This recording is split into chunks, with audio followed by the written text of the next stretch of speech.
हर हर महादेव। दोस्तों, आज हम आपको बताएंगे केदारनाथ महादेव के विषय में। स्कंद पुराण में लिखा है कि एक बार केदार क्षेत्र के विषय में जब पार्वती जी ने शिव से पूछा, तब भगवान शिव ने उन्हें बताया कि केदार क्षेत्र उन्हें अत्यंत प्रिय है। वे वहाँ सदा अपने गढ़ों के साथ निवास करते हैं। इस क्षेत्र में वे तब से रहते हैं जब उन्होंने सृष्टि की रचना के लिए ब्रह्मा का रूप धारण किया था। स्कंद पुराण में इस स्थान की महिमा का एक वर्णन यह भी मिलता है कि एक बहेलिया था जिस हिरण का मांस खाना अत्यंत प्रिय था। एक बार यह शिकार की तलाश में केदार क्षेत्र में आया।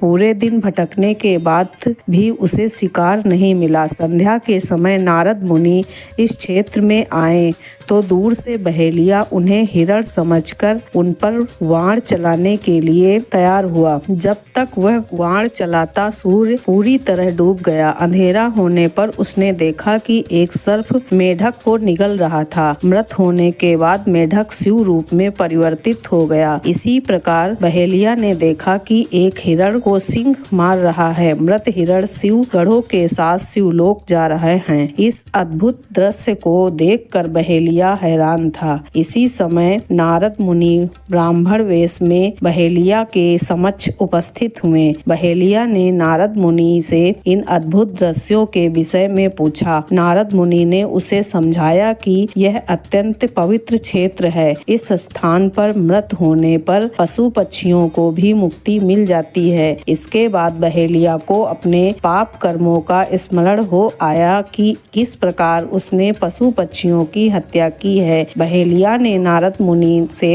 अपनी मुक्ति का उपाय पूछा। नारद मुनि से शिव का ज्ञान प्राप्त करके बहेलिया केदार क्षेत्र में रहकर शिव उपासना में लीन हो गया। मृत्यु पश्चात उस शिवलोक में स्थान प्राप्त हुआ। केदारनाथ ज्योतिर्लिंग की कथा। केदारनाथ ज्योतिर्लिंग की कथा के विषय में शिव पुराण में वर्णित है कि नर और नारायण नाम के दो भाइयों ने भगवान शिव की पार्थिव मूर्ति बनाकर उनकी पूजा एवं ध्यान में लगे रहे। इन दोनों भाइयों की भक्तिपूर्ण तपस्या के प्रसन्न होकर भगवान शिव इनके समक्ष प्रकट हुए। भगवान शिव ने इनसे वरदान मांगने के लिए कहा तो जन कल्याण की भावना से इन्होंने शिव से वरदान मांगा कि वह इस क्षेत्र में जन कल्याण हेतु सदा वर्तमान रहे। इनकी प्रार्थना पर भगवान शंकर ज्योतिर्लिंग के रूप में केदार क्षेत्र में प्रकट हुए। केदारनाथ से जुड़ी पांडवों की कथा शिव महापुराण में लिखी है कि महाभारत के युद्ध में पश्चात पांडवों को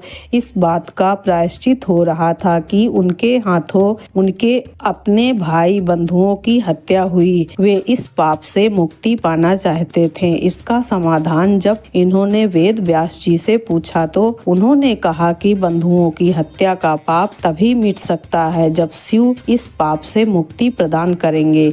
शिव पांडवों से अप्रसन्न थे। अतः पांडव जब विश्वनाथ के दर्शन के लिए काशी पहुँचे तब वे वहां शंकर प्रत्यक्ष प्रकट नहीं हुए। शिव को ढूंढते हुए तब पांचों पांडव केदारनाथ पहुंच गए। पांडवों को आया देखकर शिव ने भैंस का रूप धारण कर लिया और भैंस के झुंड में शामिल हो गए। शिव की पहचान करने के लिए भीम एक गुफा के मुख के पास पैर फैलाकर खड़ा हो गया। सभी भैंस उनके पैर के बीच में होकर निकलने लगी, लेकिन भैंस बने शिव ने पैर के बीच से जाना स्वीकार नहीं किया। इससे पांडवों ने शिव को पहचान लिया। इसके बाद शिव वहां भूमि में विलीन होने लगे।